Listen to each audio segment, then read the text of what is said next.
관 어머니라는 제목을 가지고 하나님의 말씀을 증거하겠습니다. 정확히 2008년 오늘입니다. 2008년 5월 12일 오후 2시 23분 중국 스촨성에서 강도 8짜리 대지진이 일어났습니다. 자그마치 7만 명이 사망했어요. 7만 명이. 그런데 그 스촨성 대지진 때 사진 하나가 우리의 마음을 울렸습니다. 전 세계를 울렸습니다. 저 사진입니다. 무너진 집 더미를 끄집어냈더니 저 안에 어느 어머니가 자기 아들을 안고 죽어있는 모습이었습니다. 둘 다 저렇게 죽어있는 모습이었습니다. 그런데 저 사진을 자세히 잘 보시면 더 마음 아픈 게 있습니다. 잘 보시면 어머니의 손에 나무젓가락 3개가 쥐어져 있습니다. 저 어머니는 자기 아이를 위해서 밥을 준비하다가 갑자기 지진이 나고 집이 무너지기 시작해서 자기 아들을 살리기 위해서 아는 것입니다. 여러분, 저 급박한 순간을 생각해 보신다면 저 어머니가 저 상황을 이성적으로 생각하고 아이를 안았을까요? 아니면 본능적으로 안아버렸을까요? 아마 본능적으로 아는 것일 것입니다. 생각하고는 저 젓가락 짚고 저렇게 자기 자식을 안고 죽을 수가 없습니다. 세상엔 대단한 어머니들이 계시고 세상은 대단한 아버지들도 계십니다. 여러분, 아버지들은 자식을 위해서 희생 안 할까요? 자식을 위해서 아버지도 희생을 하죠. 그런데 곰곰이 생각해 보면 이 남자들은, 아버지들은 좀 이성적인 사람들이어서 그런지 저 같으면 좀 생각해 보고 그리고 이성적으로 이해를 하고 희생할 것 같은데, 여자분들은 조금 다릅니다. 여자분들은 그냥 바로 희생해 버립니다. 아마 그것이 마음속에 그리고 본능 속에 숨어 있기 때문인 것 같습니다. 여러분, 오늘 성경 말씀에 보면 수로보니게라는 여인이 하나 나옵니다. 이 여인이 자기 딸을 위해서 참 많은 것을 버리고 희생합니다. 오늘 수로보니게 여인을 통하여서 우리가 어떤 어머니가 되어야 될 것인지 다시 한번 묵상하기를 원합니다. 그리고 우리의 어머니들이, 우리의 아내들이 바른 어머니, 바른 아내 될 수 있도록 기도로 도울 수 있는 저와 여러분 될 수 있기를 주님의 이름으로 간절히 축원합니다. 아멘. 첫 번째, 하나님께서 우리에게 주시는 말씀은 문제에는 반드시 목적이 있다라는 말씀입니다. 문제에는 하나님께서 우리에게 주시는 목적이 있습니다. 여러분, 그것을 분명히 믿고 바라보아야 될 것입니다. 오늘 나오는 그 수로보니게 여인에겐 아주 아픈 아픔이 있었는데 그 아픔도 분명한 하나님의 목적이 있었다라는 사실입니다. 예수님께서 어느 날 제자들을 이끌고 북쪽으로 올라가시기 시작하셨습니다. 북쪽을 지나가서 끝내는 이스라엘 국경을 넘어가서 다른 나라까지 가게 되셨습니다. 그 모습이 우리 마태복음 15장 21절에 나옵니다. 우리 같이 읽습니다. 시작. 예수께서 거기에서 떠나서 두로와 시돈 지방으로 가셨다. 아멘. 이 두로와 시돈 지방이라는 곳이 나오는데, 여러분, 이 두로와 시돈이 어디냐면요, 지도를 살펴보시면 이스라엘의 북쪽에 있는 다른 나라입니다. 다른 나라에 있는 두로와 시돈이라는 해변에 있는 도시입니다. 저 밑에 있는 것이 두로, 그리고 위에 있는 곳이 시돈인데, 이 나라를 지금 우리는 시리아라고 부르고 있습니다. 시리아. 여러분, 시리아라는 나라 알고 계시죠? 이스라엘 북쪽에 있는 나라의 이름입니다. 즉, 예수님께서는 국경을 넘어서 가셨다라는 말씀입니다. 좀처럼 예수님께서 국경을 넘어서 다른 나라로 가신 일이 없습니다. 예수님께서는 국경을 넘어서 다른 나라로 가시는 일이 좀처럼 없었던 분이었습니다. 그런데 어떤 목적을 가졌는지 제자들에게 이야기도 하지 않고 북쪽으로 가서 다른 나라인 시리아 영토인 두로와 시돈 지방까지 가셨습니다. 그리고 어느 여인 하나를 만나게 되는데 그 여인에 대한 소개가 이 마가복음 7장 26절에 잘 나타나 있습니다. 우리 다 함께 마가복음 7장 26절 같이 봅니다. 시작. 그 여자는 그리스 사람으로서 시로페니키아 출신인데 자기 딸에게서 귀신을 쫓아내달라고 예수께 간청하였다. 아멘. 이 여자분이 어떤 분이라고 합니까? 이 여자분이 독특한 시티즌십, 독특한 국적을 가지고 있습니다. 이 여자분은 어디 사람이라고요? 그리스 사람이라고 합니다. 그런데 이 여자분이 태어난 곳, 그리고 살고 있는 곳은 어디요? 시로페니키아, 즉 수로보니게라는 곳입니다.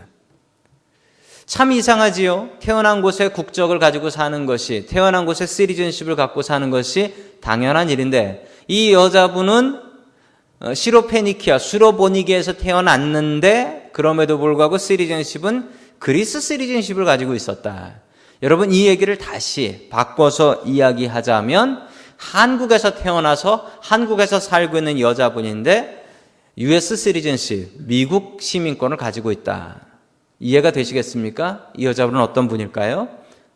그리스 시민권을 얻은 사람입니다. 왜 얻었을까요? 여러분, 그리스 시민권은 당시 사람들이 갖고 싶어 했습니다. 그리스 시민권, 로마 시민권, 대단한 시민권이었습니다. 이게 있으면 아이들 교육시키는데 그렇게 좋았대요. 아이들한테 좋은 교육을 시키는데 이만한 선물이 없었다고 합니다. 이 그리스 시티즌십은 그리스에서 태어나지 않아도 받을 수가 있었습니다. 어떤 경우에? 군대에 가서 봉사를 한다든지 아니면 돈이 많다든지 이러면은 그리스 시티즌십을 가질 수가 있었습니다.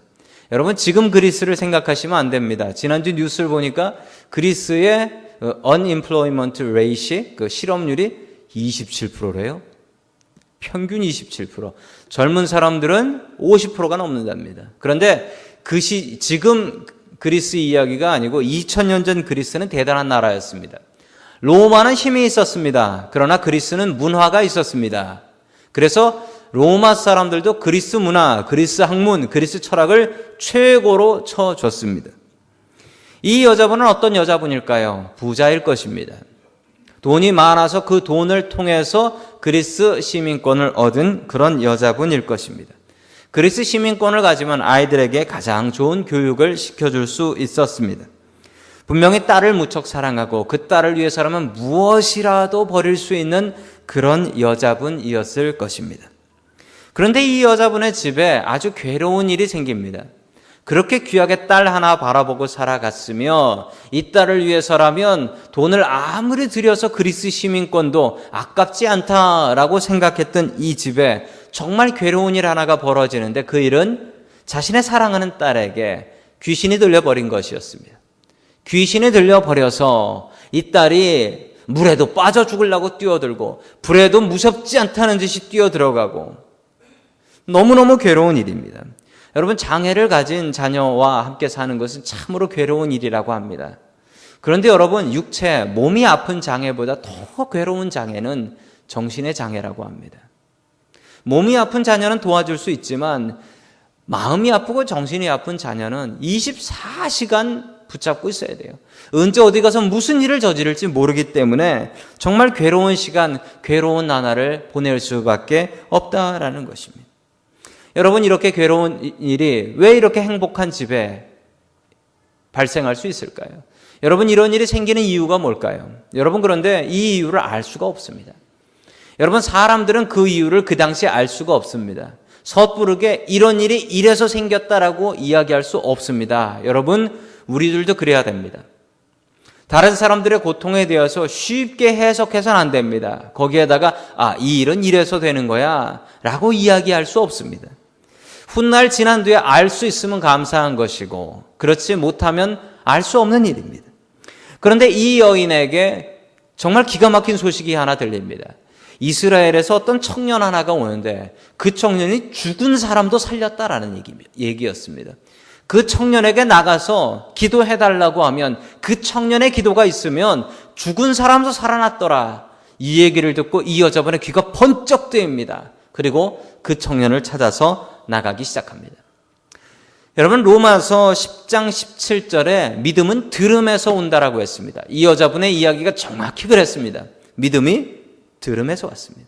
듣고 나서 믿음이 생겼습니다. 그리고 이 청년 예수님을 찾아서 나섰습니다. 여러분, 결론적으로 보자면 이 여자분의 따님이 아팠던 것은 예수님을 찾게 하기 위함이었습니다. 이 여자분이 이 문제를 가지고 주님 앞에 가지고 나와서 무릎 꿇고 기도해서 응답받게 하기 위한 것이 이 병의 목적이었습니다. 여러분, 만약 이 여자분에게 이런 괴로움이 없었다면 이 여자분은 어떤 삶을 살았을까요? 아마 행복하게 살았을 것입니다. 그리고 딸 시집 보내고 그 딸을 통해서 효도받으면서 행복하게 살다 죽었겠죠. 그런데 이 여자분의 이야기를 우리가 지금 들을 수나 있었겠습니까? 2000년 전에 이렇게 살다 죽은 사람이 한둘이겠습니까? 알 수 없습니다. 여러분, 그런데 하나님께서 정말 아픈 일이지만 이 가정에 이런 고통과 이런 고난을 통하여서 이 여자분이 예수님을 찾게 되었고 예수님을 찾음을 통하여서 주님 만나서 이 땅에서만 행복한 삶이 아니라 천국에서의 영원한 행복한 삶, 구원이라는 복을 받을 수 있게 되었습니다. 여러분에게 묻습니다. 여러분이 가지고 있는 이 여자분과 같은 삶의 고통은 무엇입니까? 여러분, 그 고통을 고통으로 묻어두지 마십시오. 여러분, 그 이야기를 주님 앞에 가지고 나와서 내어놓으십시오. 그리고 기도하십시오. 이 수로보니게 여인처럼 주님 앞에서 문제를 해결받을 수 있는 저와 여러분 될 수 있기를 주님의 이름으로 간절히 축원합니다. 아멘. 두 번째, 하나님께서 우리에게 주시는 말씀은 포기하지 말고 시험을 통과하라라는 말씀입니다. 포기하지 말고 시험을 통과하라. 문제를 맞닥뜨려서 어떤 사람들은 그 문제를 넘어서고 이기는 사람이 있고 그 문제에 넘어지는 사람도 있습니다. 여러분, 교회 다니시는 교인들도 마찬가지입니다. 우리 교회 다니시는 분들에게는 시험이 다 피해갑니까? 그렇지 않죠. 우리에게도 고통과 고난이 있습니다. 여러분, 그 고통과 고난이 있을 때에 우리가 그것을 넘어서는 사람이 되어야지 그 시험에 넘어지는 사람 되어서는 안 되겠습니다. 여러분, 오늘 수로보니게 여인은 절대로 넘어지지 않습니다. 아마도 어머니이기 때문에 그런 것 같습니다. 그런데 이 수로보니게 여인이 예수님에게 심각한 차별을 받습니다. 여러분, 미국 사시면서 차별 받아보신 적 있으십니까? 동양 사람이라고 discrimination, 차별 받아보신 적 있으십니까? 여러분, 아마 여러분들에게 크고 작은 경험들이 있을 것입니다. 그런데 감사한 것은 우리가 살고 있는 이 지역은 그래도 미국에서 차별이 가장 적은 그런 지역 중에 하나입니다. 그런데 여러분, 이스라엘은 다릅니다. 이스라엘은 예전에도 차별이 심했고 지금도 차별이 심한 나라입니다. 이스라엘은 공항에 들어서는 순간부터 차별당하고 있다라는 느낌을 받습니다. 제가 아는 목사님의 이야기입니다. 이 목사님께서 10년 동안 이스라엘에서 사시면서 이스라엘에서 유학하신 목사님이십니다. 이분이 한 번은 이런 얘기를 하셨습니다. 한 번은 고물차를 몰고 예루살렘으로 들어갔답니다. 예루살렘에 들어갔는데 길을 잃어버렸습니다. 10년 전이니 GPS니 내비게이션이니 이런 게 있었겠습니까? 길을 잃어버렸으니 천상 지나가는 사람한테 물어봐야죠. 그것도 유대인한테 물어봐야죠. 주이시한테 붙잡고 물어봤습니다. 내가 여기를 가려고 하는데 어떻게 가면 되느냐라고 물어봤더니 이 유대인이 이 한국 학생, 이 목사님한테 물었습니다. 관광하시는 분이요? 아니면 여기 사시는 분이요? 그랬더니 저는 여기 사는 사람입니다. 유학생입니다. 라고 이야기를 하니까 이 유대인이 뭐라고 얘기했냐면 이 목사님한테 이렇게 얘기했습니다. 네가 여기 살 생각이라면 네가 스스로 거기를 찾아가야지. 언제까지 나한테 물어보고 살래? 라고 하면서 휙 돌아서 그냥 가버리더랍니다. 예수님께서 이 여자분을 차별하셨습니다. 그것도 엄청나게 차별했습니다. 예수님이 이런 분이 아니셨는데 어떻게 이렇게 차별하셨을까요? 우리 다 함께 마태복음 15장 23절의 말씀 같이 봅니다. 시작. 그러나 예수님께서는 한마디도 대답하지 않으셨다. 그때 제자들이 다가와서 예수께 간청하였다. 저 여자가 우리 뒤에 외치고 있으니 그를 안심시켜서 떠나보내 주십시오. 아멘. 이런 경우는 아주 드뭅니다. 여러분, 보통 예수님께서 어떻게 하셨냐면요. 여러분, 성경에 특별히 복음서에 흔히 나오는 이야기입니다. 어떤 소경들이 예수님께 나오려고 다윗의 자손 예수여 나를 불쌍히 여기소서 소리를 지르니까 제자들이 가서 그거 조용히 좀 하시오 라고 하자 예수님께서 가셔서 제자들을 꾸짖으며 그 소경들을 기도해서 고쳐주셨다. 이런 얘기 흔하지요? 어린아이들이 예수님께 기도받으려고 나오는데 제자들이 애들은 가라, 애들은 가 그러면서 쫓아내버렸던 것. 그러자 예수님께서 아이들이 오는 것을 방해하지 마라 라고 제자들을 꾸짖으셨던 거 생각나시죠? 오늘 이야기는 어떻습니까? 반대입니다. 오늘 이야기는 성경에 나오는 유일한 딱 한 번 나오는 반대입니다. 이 여자분이 저를 불쌍히 여겨주세요 라고 소리를 지르는데 성경에 뭐라고 나옵니까? 예수님께서 쌩 무시하셨다. 예수님께서 한마디도 대답하지 않고 그냥 가셨다라는 겁니다. 그러자 이 제자들이 어떻게 했습니까? 그러자 제자들이 그 여자분을 데리고 와요. 데리고 와서 예수님 그 무시 좀 그만하시고 이 여자분 제발 좀 기도해서 안심시켜서 보내주십시오. 여러분 여지껏 예수님의 모습하고 반대도 완전 정반대. 성경에 나오는 딱 한 번 나오는 반대의 이야기입니다. 예수님께서 이 여자분을 완전히 차별하고 무시해버리셨습니다. 그러자 이 여자분을 제자들이 데리고 왔습니다. 그 예수님 이 여자분 얘기 좀 무시하지 마시고 좀 기도해 주세요 라고 이야기를 하자 예수님께서 뭐라고 말씀하셨냐면요 23절 같이 봅니다. 시작. 그러나 예수 대답하셨다. 나는 오직 이스라엘 집에 길 잃은 양들에게 보내심을 받았을 따름이다. 아멘. 자, 예수님께서 하셨던 말씀은 정말 기가 막힌 말씀을 하십니다. 나는 오직 이스라엘 집에 길 잃은 양. 누굽니까? 이스라엘 사람, 유대인들만을 위해서 보내졌다. 나는 다른 이방인들을 위해서는 온 것이 아니다. 라고 선을 딱 꺼버립니다. 여기 온 이 여자는 이방인, 가나안 여자입니다. 예수님께서 난 너에게 베풀 은혜가 없다라는 것입니다. 나는 유대인용이지 나는 이방인용 아니다 라고 선을 딱 꺼버리십니다. 너무 심하지요? 자, 계속해서 26절의 말씀 같이 봅니다. 시작. 예수께서 대답하셨다. 자녀들의 빵을 집어서 개들에게 던져주는 것은 옳지 않다. 아멘. 여러분 이 부인을 그리스 국적을 가지고 있고 좀 살 만큼 산다라는 이 부인을 예수님께서 뭐라고 부르시냐면 개라고 불러요. 그도 그럴 것이 이 여자분이 예수님 앞에 넙죽 엎드려져 있다는 거예요. 그 모습이 뭐와 같습니까? 개와 같습니다. 여러분 어느 문화나 개를 좋아합니다. 그렇지만 여러분 개에 비유하는 것은 어느 문화나 욕입니다. 영어도 그렇죠? 영어도 개에 비유하는 건 욕입니다. 한국말은 더 심합니다. 여러분 한국말은 욕이 발달됐다고 해요. 아시죠? 샘 해밀턴이 그랬어요. 한국 욕은 독해요. 여러분 개만 해도요 종류가 세 종류가 있습니다. 여러분 개보다 못하면 뭐라 그럽니까? 저런 개만도 못한. 개랑 비슷한 뭐라 그럽니까? 이런 개. 그것도 욕이에요. 담을 수 없어요. 개보다 더하면요 개보다 더한. 그러면서 욕을 합니다. 여러분 살구를 맛있게 먹었습니다. 맛이 없으면 뭐라 그럽니까? 바로 거기다 개자를 붙여요. 개살구, 개떡. 내 새끼 너무 예쁩니다. 근데 내 새끼를 거기에 내를 개로 바꾸면 바로 욕이 돼버립니다. 개는 욕입니다.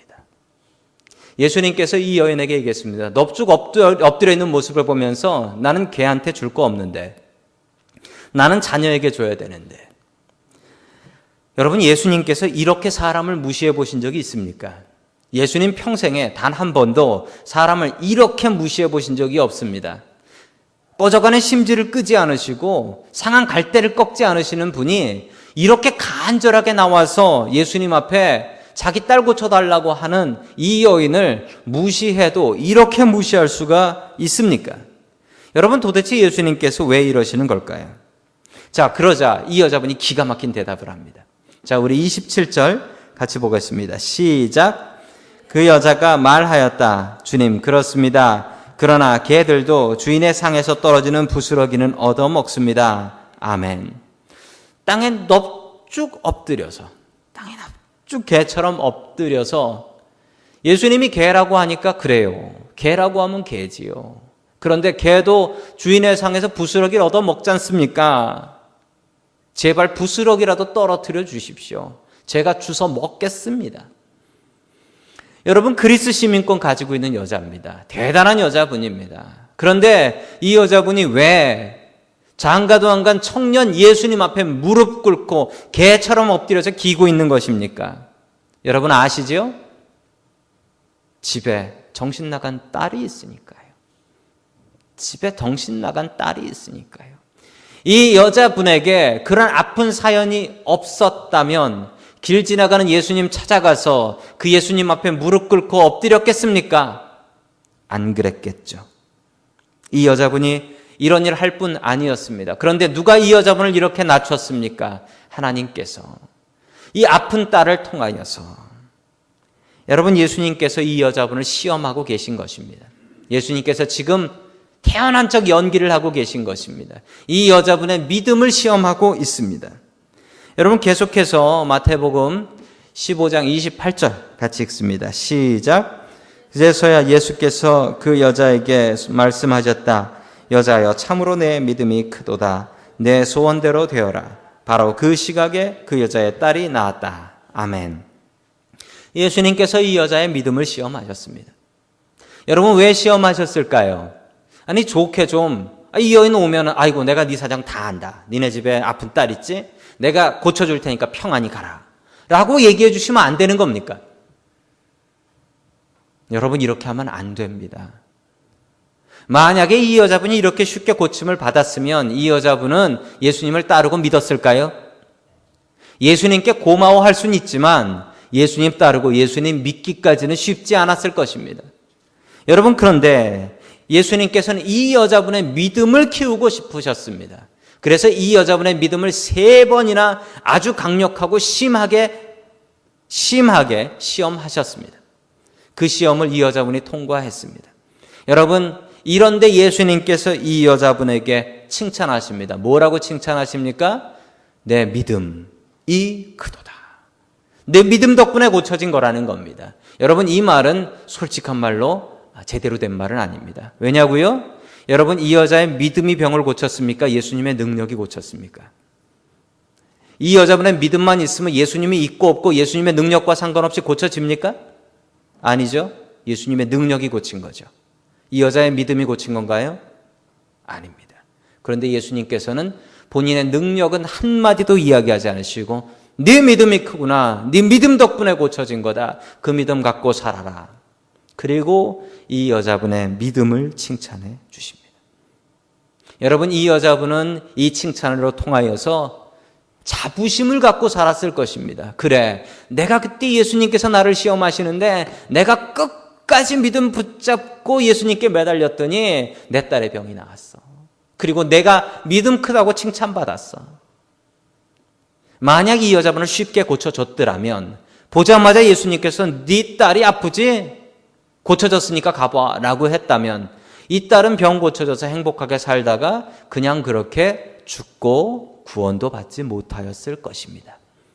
그런데 예수님께서는 이 여자분에게 병 낫는 것뿐만 아니라 더 큰 복, 영혼이 구원받고 영원히 천국에서 사는 복을 주고 싶으셨습니다. 여러분, 이 여자의 믿음이 이 딸을 구원했다라고 예수님께서는 칭찬해 주시고 그리고 병 고쳐 주셨습니다. 여러분, 우연인 것 같지만 절대 이게 우연이 아닙니다. 왜 그러냐고요?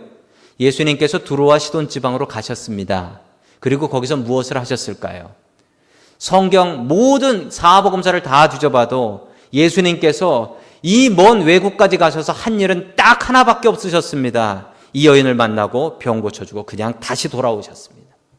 예수님께서는 이 여자분을 만나러 가셨던 것입니다. 그리고 이 여자분이 믿음을 가지고 이 지역에서 믿음을 갖고 정말 기가 막히게도 사도행전에 보면 이 바울이라는 사울이 있지요.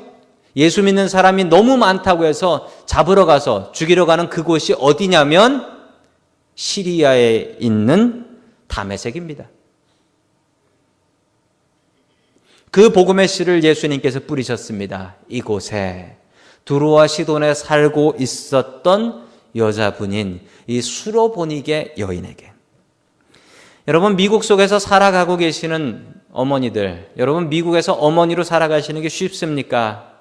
여러분 어떤 분은 쉽다라고 말씀하실 분도 계시겠지만 대부분 한국에서 어머니 하는 것보다 어렵다라고 이야기하실 것입니다. 맞습니다.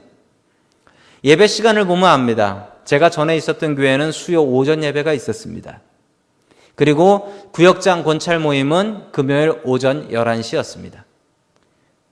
저희 교회에서는 그 시간에 못 모입니다. 왜 못 모이죠? 다들 일하시니까요.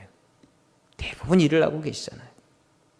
대부분 그 일을 하시고 바쁘시고 애들 실어 날라야 되고 실어 와야 되고. 여러분 주일날만 빼고 일하시는 분들 많이 계시지 않습니까? 한국에서 어머니들, 한국 주부들이 사는 것하고 미국에서 주부들 사는 것하고 참 많이 다릅니다.